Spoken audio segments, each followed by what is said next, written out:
আল্লাহ আল্লাহ রসুল বলছেন যে তোমরা বিধর্মীদেরকে বন্ধুরূপে গ্রহণ করিও না। অথচ আজকে আমাদের আমির সাহেব ক্ষমতার লোভে অন্ধ হয়ে গেছেন।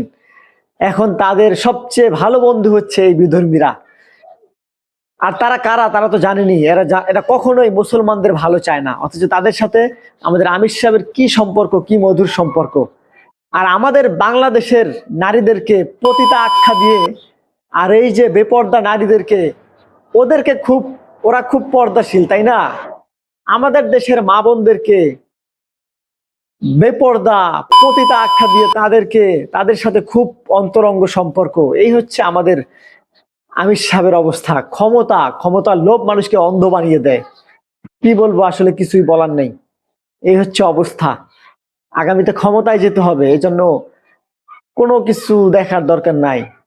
আল্লাহ আল্লাহ রসুল যাদেরকে বন্ধুরূপে গ্রহণ করতে নিষেধ করছেন, তাদের সাথে কি সম্পর্ক! হুজুর তাদের কাঁধে উঠে যাচ্ছে, কি মেলামেশা, কি সম্পর্ক! এই হচ্ছে অবস্থা।